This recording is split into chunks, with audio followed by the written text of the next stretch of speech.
Bene, eccoci qua per il nostro consueto appuntamento con la rubrica del Memento che questa sera torniamo a dedicare al caso di Julian Assange. Vi abbiamo raccontato in tutte le altre puntate precedenti delle tante iniziative, Ermanno, che ci sono state a favore di Assange, qua in Italia soprattutto il conferimento della cittadinanza onoraria, però conferire la cittadinanza onoraria a una persona che ormai si trova in carcere da tanti anni, peraltro senza un processo, senza una condanna, sì, è come dire, un segnale di vicinanza, però forse ancora troppo poco, e noi dedichiamo questa rubrica del Memento ad Assange proprio per approfondire un po' la questione che chiaramente è importante perché riguarda la nostra libertà, anche la libertà di stampa. Ma il discorso di Assange è la necessità che noi possiamo essere informati. In realtà l'informazione non c'è. La dimostrazione è dello stesso caso di Assange. Nessuno sa effettivamente di cosa ha fatto e perché è stato arrestato e perché è in carcere, salvo qualcuno che ogni tanto, diciamo, fa riemergere questo fatto che è veramente drammatico. Ma non è drammatico solo per la persona, è drammatico per tutti noi, perché se un giornalista che ha parlato di cose vere e reali viene aggredito in questa maniera e rischia la vita, non solo, ma rischia un processo infame e che mette in discussione tutta la democrazia a livello planetario, allora ci si domanda se c'è qualcosa che non funziona. Allora è vero che noi abbiamo una democrazia che non abbiamo mai avuto prima.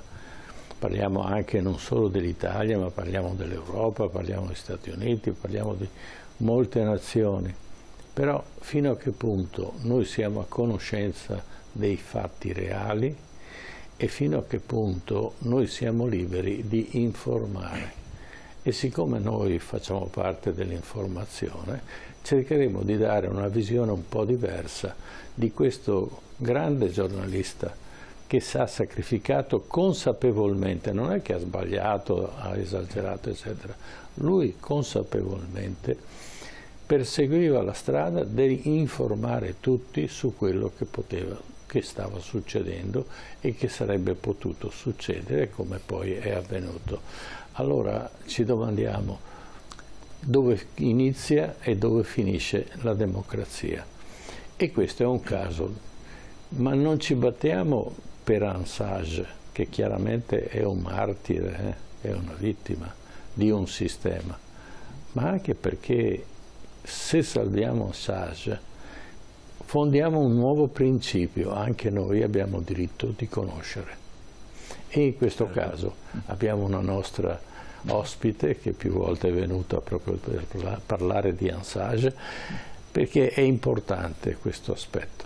Certo, certo. Presento a voi che siete a casa l'ospite che abbiamo in studio, che ringrazio di essere tornata appunto da noi, la professoressa Donatella Mardollo, buonasera, e grazie per essere qui con noi, del Comitato Free Assange del Veneto. Del Veneto e Free Assange Italia. E anche Italia, certo. È una persona che si batte da sempre in maniera, come dire, con un'esperienza anche di volontariato, chiamiamolo così, per organizzare e sensibilizzare l'opinione pubblica. Ecco, c'è un appuntamento importante che ormai già scadenzato ad un mese praticamente da oggi, per il 20 e il 21 febbraio ci sarà un'importante udienza in Inghilterra. Di che cosa si tratta?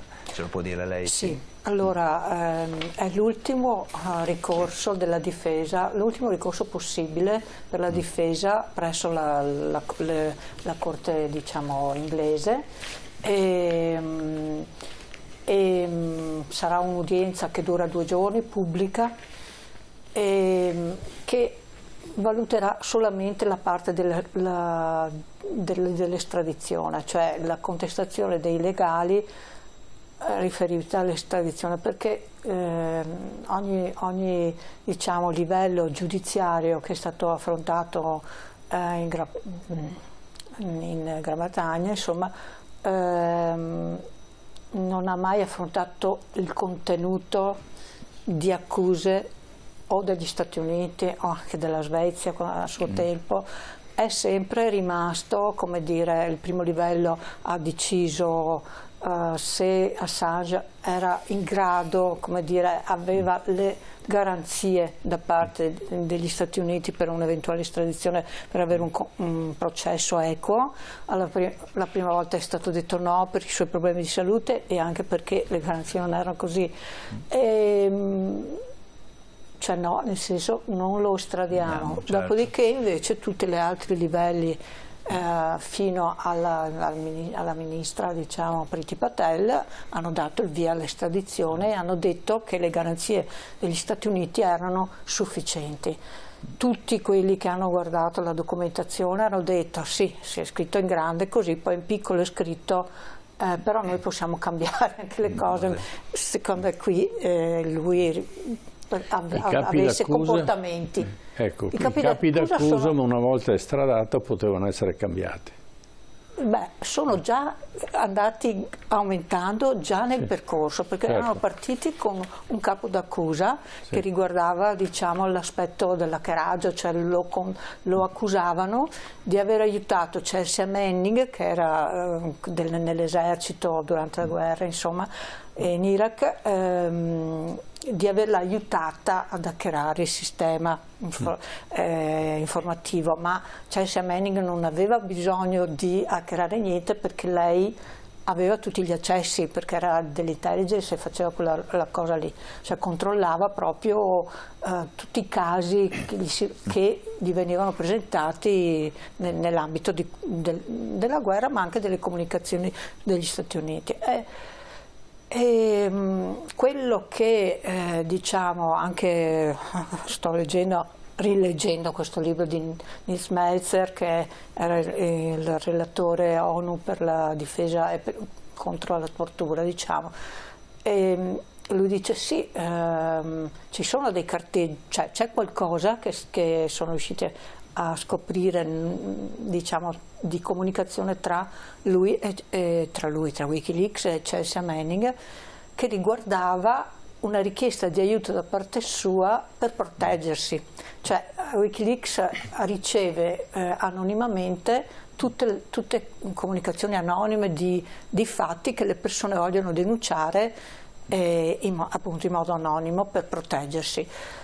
Quando lei ha inviato, siccome lei per scaricarsi i file entrava col proprio nome, questa cosa qui veniva registrata. Certo, ha lasciato traccia. Lasciava traccia, quindi lei ha chiesto aiuto ad Assange per farsi aiutare per entrare in un altro modo, con un altro nome, con un'altra password, cioè, cosa che è fallita, cioè non ci sono riusciti, lo sanno anche gli americani, lo sanno tutti, però è l'unica, ed è la prima accusa che gli hanno fatto, la prima. Poi quando è caduta, diciamo, tutta la montatura, diciamo, dal punto dei governi, non dalla parte delle ragazze che avevano avuto problemi con questa accusa di molestie, perché poi non erano d'accordo, non erano stupro. Sono due cose diverse. Quella in Svezia l'accusano di molestia sessuale, no? Sì, ma è caduta, no? Cioè quella cosa lì è caduta, ma ci ha messo 9 anni, cioè ci hanno messo per fare l'esame dell'indagine preliminare, ci hanno messo o 7 o 9, adesso non vorrei dire una cosa, comunque tanto, perché in quei casi lì si dice che la giustizia svedese dice che bisogna fare le indagini in maniera veloce, che non è che puoi lasciare 7 anni, anche le 2 donne sono state, come dire, travolte dallo scandalo, perché poi loro hanno detto, la polizia, anche il Ministero della Giustizia diceva che non dava i nomi, invece hanno dato tutto, questi sono state, anche le 2 donne sono state travolte da questo scandalo. Certo. E comunque quando allora, ci sono dei messaggi veramente scoperti tramite una richiesta di FOIA, che è il Freedom of Information Act.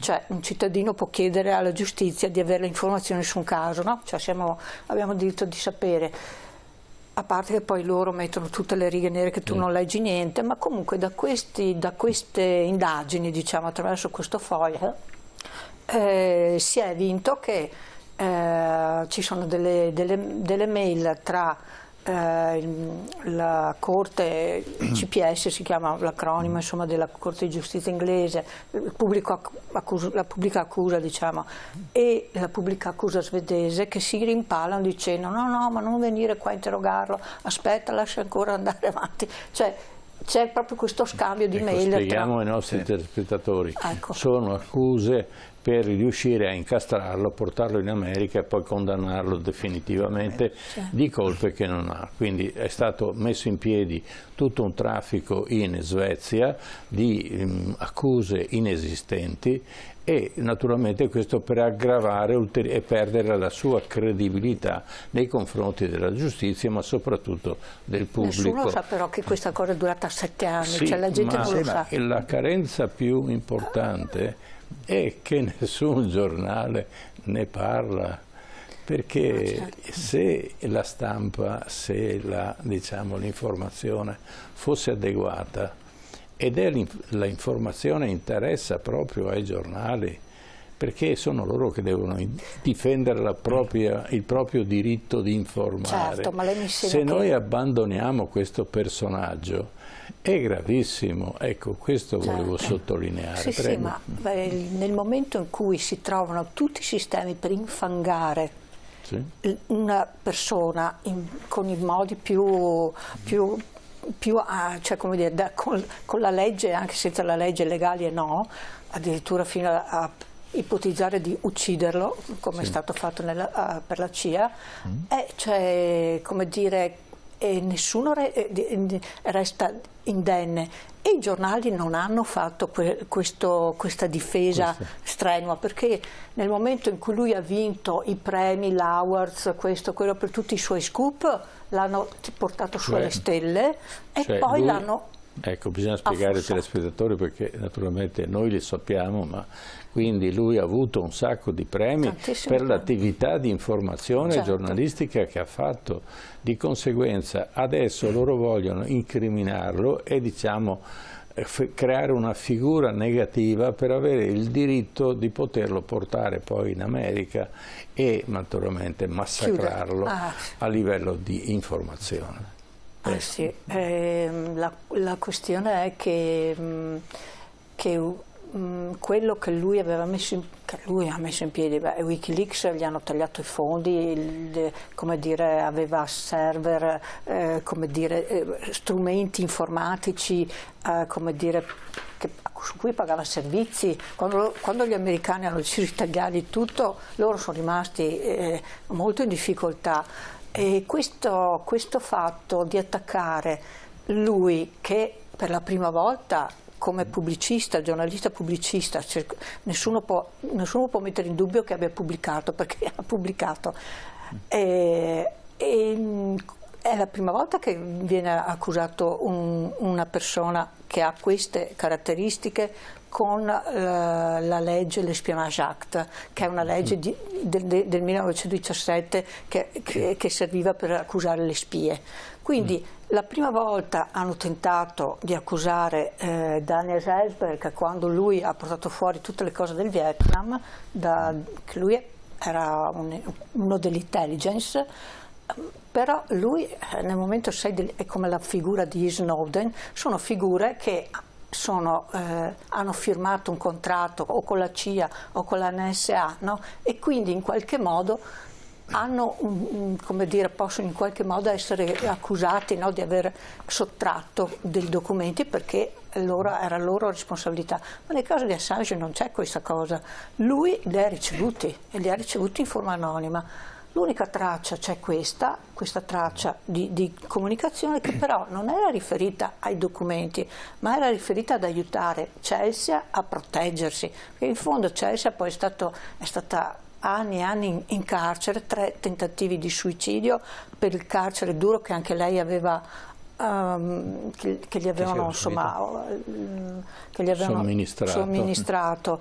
E poi alla fine Obama, in un colpo di l'ultimo flash della sua presidenza, l'ha amnistiata, però lei è stata portata, dopo essere stata amnistiata, ancora nel 2019 è stata richiamata perché lei come dire, accusasse Assange o comunque facesse come capo d'accusa.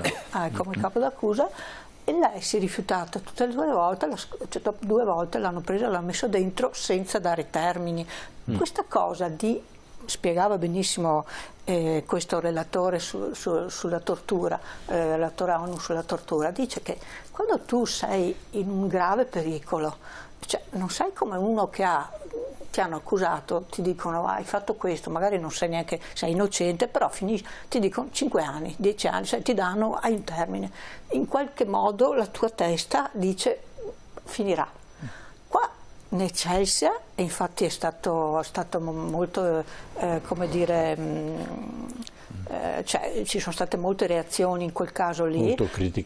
Molto criticato, e questa è un'accusa, questo libro è un'accusa, e anche del relatore ONU ha fatto sempre dichiarazioni terribili anche agli stati, i 4 stati, compreso l'Ecuador, che ha cambiato faccia dopo che ha cambiato presidenza Correa con Moreno, e dice appunto che questa è una tortura, quando tu limiti gli spazi e non puoi, e non dai la possibilità a una persona di avere rapporti umani, di stare al sole, di curarti, perché qua lui, fine che è stato si cura in carcere poco, ma anche sì, quando è stato nell'ambasciata lì proprio anche gli avevano bloccato anche i medici, cioè,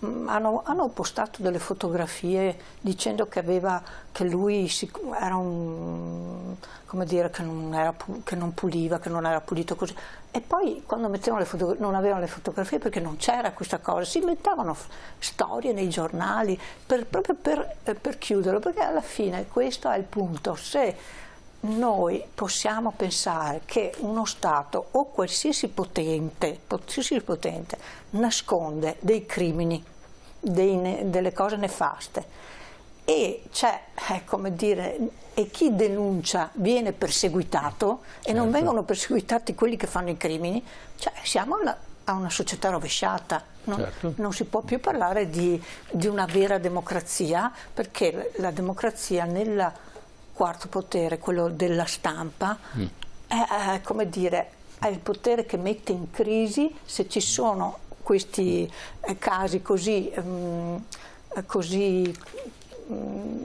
come dire, di crimini, come dire, di Stato, eccetera, può, come dire, denunciare e chiamare la coscienza delle persone, informare le persone di quello che sta accadendo a nome loro, con le loro tasse. Certo, ma soprattutto uno Stato non può utilizzare il diritto per condannare una persona che invece utilizza il diritto per informare, cioè prendere le leggi e capovolgerne il senso, e questo lo stanno facendo con Assange. E quello che mi domando, visto che l'Inghilterra per molti decenni, per molti secoli, si è sempre dichiarata come lo Stato che ha inventato la democrazia, io vorrei sapere perché Carlo III, che adesso è salito finalmente al trono, visto che la madre è andata altrove, non prende posizione, perché sarebbe un sistema, perché questo poverello, no? questo figlio che finalmente è riuscito a salire al trono, possa anche dare un segno di diversità della gestione della madre, che certamente non era tra le migliori. io così... Una buona grazia potrebbe servire. Potrebbe, e la lettera di Assange che scrisse a Carlo III appunto di venire a vedere la sua prigione, no? Perché è proprio a Londra, era un po' ironica, però insomma era una richiesta di aiuto, o comunque di prendersi la responsabilità di venire a vedere con i suoi occhi. Io però non ho visto reazioni di nessun genere e penso che, come tanti che sono dentro a questo caso, ben più di me, nel senso Stefania Maurizi, Nils Melzer, dicono chiaramente che solo la pressione pubblica può liberare, perché questo è un caso politico, non è un caso giudiziario, è un caso politico. L'hanno trasformata in un caso politico, sì, ma che non lo è perché fa parte di una normalità. L'informare è una cosa normale, però... poi sarà all'altro, quello che viene imputato dal servizio, dall'informazione, che spiegherà la sua versione dei fatti, ma questo vuol dire democrazia. Ma se invece si fa chiacchierare i giornalisti e li si priva della vera informazione, quello che conta, quella che pesa, allora abbiamo a rischio la democrazia, e soprattutto fatto da un paese come gli Stati Uniti, che sono l'esempio della democrazia a livello mondiale. Assolutamente. Certo. Ecco, c'è da dire, la cosa importante, ritorniamo ai telespettatori, che c'è questa mobilitazione per il 20 e il 21 di febbraio, che i movimenti a difesa di Assange, quindi il comitato Free Assange, stanno invitando anche gli italiani a organizzarsi, si stanno organizzando non solo delle manifestazioni in Italia, di cui vediamo la locandina all'esterno, quindi con alle sue spalle, chiedo scusa, il 20 febbraio, a Milano, a Roma, a Catania e a Napoli, ma anche di recarsi proprio fisicamente a Londra, sì, no? Tanti Giusto? di noi vanno a Londra. Sì, la questione è che lì c'è l'udienza e quindi chiaramente una pressione anche visiva, no? Proprio certo. Lì dove staranno dibattendo, chissà come, vabbè, ma comunque dibattendo con questa udienza si vuole in qualche modo fare pressione, è ovvio. Ecco, ricordiamo che da questa udienza potrebbe anche come dire, stabilire che Assange ha esaurito la possibilità dei ricorsi e quindi si aprirebbe la strada verso l'estradizione. Allora, diciamo che loro potrebbero estradarlo anche dopo 2 giorni, cioè proprio immediatamente, non c'è un termine. Facendo riferimento alle altre 2 sentenze, tra una e l'altra sono passati una volta 6 mesi, una volta 2 mesi, 2 mesi, 6 mesi. Quindi diciamo si spera che non accada così, ma si spera che non accada proprio, perché se lui viene estradato negli Stati Uniti, nel distretto dove hanno deciso di mandarlo, poi che è vicino a Washington ed è un posto dove sono tutti o lavorano per il governo o sono fratelli, cugini, amici perché è un posto, certo. Ecco, e tutti i casi, diciamo, fra virgolette politici, fra tutti i casi politici degli Stati Uniti vengono tutti mandati là, non a caso. Certo, certo. Però ci sarebbe un'altra possibilità nel caso di, come dire, che il caso Assange perdesse, c'è la possibilità del ricorso alla Corte europea dei diritti dell'uomo. Dei diritti dell'uomo, sì. Però sappiamo che sono state già prese delle...